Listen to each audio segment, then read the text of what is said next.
శిక్షించాలి. ఇల్లు లేకుండా డబ్బులు వేసినటువంటి అధికారులను శిక్షించాలి.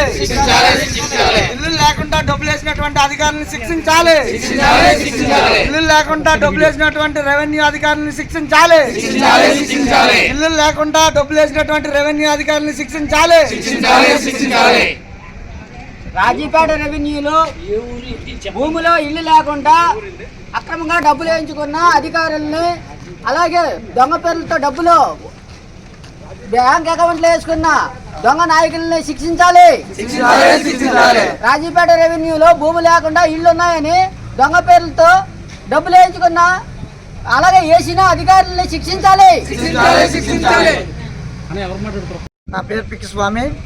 అనకాపల్లి జిల్లా నక్కపల్లి మండలం రాజీపేట గ్రామం. మాది రాజీపేట రెవెన్యూ పరిధిలో ఏదైతే ఏపీఐఎస్ వారు భూములు సేకరించారో, అయితే ఆ భూముల్లో ఇల్లులు ఉన్నట్టు రెవెన్యూ అధికారులు అలాగే కొంతమంది నాయకులు క్రియేట్ చేసి తప్పుడు రిపోర్టులు సృష్టించి 23 మంది మీద సుమారు 1,30,00,000 రూపాయలు బేస్మెంట్ లెవెల్లో డబ్బులు వేసుకోవడం జరిగింది. అలాగే వాటికి ప్యాకేజీలు, ఇల్లు స్థలాలు కలిపి 20 కోట్ల నుంచి 30 కోట్ల రూపాయలు అక్కడ ఫ్రాడ్ చేయడానికి సిద్ధంగా ఉన్నారు. వాటిని ఆపడానికి మా గ్రామం నుంచి, రాజీపేట గ్రామం నుంచి మా గ్రామ పెద్దలు అలాగే యువత ఈరోజు కలెక్టర్ ఆఫీస్కి వచ్చి కలెక్టర్ గారికి ఫిర్యాదు చేయడం జరిగింది.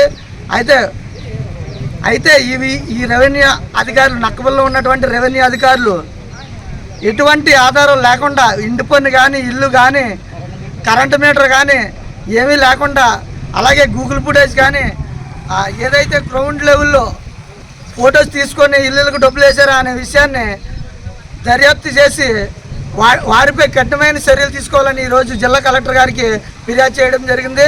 ఈ విషయంపై మేము కోర్టు కూడా వెళ్తామని, ఏసీబీ అధికారులను కూడా కలుస్తామని, వారిపై క్రిమినల్ కేసులు బనాయించి ఇటువంటి తప్పు జరగకుండా చూడాలని కోరుకుంటూ సెలవు తీసుకుంటున్నాం. Thank you.